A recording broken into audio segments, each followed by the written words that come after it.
Le projet d'horaire autogéré, ce que ça a changé pour moi, parce que moi, je suis une mère monoparentale, l'écart de 12 heures avec la conciliation travail-famille, c'est vraiment quelque chose qui est très difficile.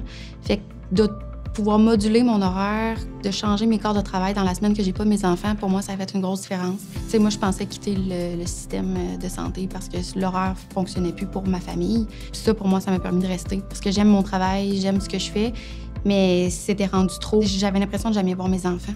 Auparavant, tu sais, quand c'était, par exemple, Amos qui gérait les horaires, on était tout le temps en train de se faire appeler, bon, ben il manque quelqu'un, tu peux-tu rentrer? Fait que là, ma famille était comme, ben voyons, tu sais, Alex, des fois, il pouvait t'appeler 3 fois dans la même journée là, pour savoir si tu pouvais rentrer, faire des chiffres de plus, puis les autres, pour eux, ça n'avait pas de sens. Mais moi, j'étais comme, c'était dans mon univers. Fait que, tu sais, j'étais habituée de travailler de cette façon-là. Mais à cette heure, avec les autogérés, on fonctionne différemment. Fait qu'on est capable de contacter tout le monde en même temps, à savoir, bon, mais il manque une infirmière, mettons, telle journée, y a quelqu'un qui est disponible. Puis s'il y en a plusieurs, bien, c'est sûr que, tu sais, on respecte, on s'assure de respecter l'ancienneté, puis tout le processus syndical. Là. Mais c'est ça, on se sent moins achalé, je trouve, de cette façon-là. J'ai retrouvé un peu la passion de mon travail. Tu sais, quand que j'ai pas mes enfants, bien, je peux consacrer 100 % à mon travail. Quand je les ai, bien là, tu sais, comme l'été passé, j'ai eu 100 % de mon été off avec eux. Dans le fond, je travaillais une semaine sur deux, je mettais toutes mes 12 heures dans la semaine que j'avais pas mes enfants. Puis on partait en vacances l'autre semaine. J'ai même pas utilisé ma banque de temps, dans le fond, parce que c'était juste moi qui déplaçais mes corps de travail.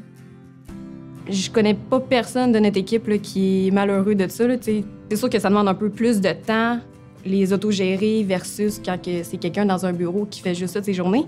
Mais on est capable aussi de connaître l'expertise de nos employés. Fait qu'on est capable de savoir, bon, ben telle personne, elle peut travailler avec telle. Là, on manque d'expertise. Fait que là, ça marche pas.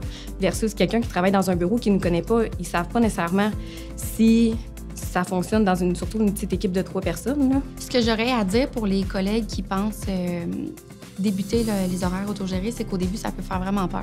Parce qu'on est habitué dans un système qu'on connaît depuis toujours avec un horaire attitré. Le fait de donner des disponibilités, sachant pas trop ce que notre horaire va donner, c'est épeurant. Sauf qu'au final, tout le monde devrait se lancer sans se poser de questions. Je connais personne qui est pas content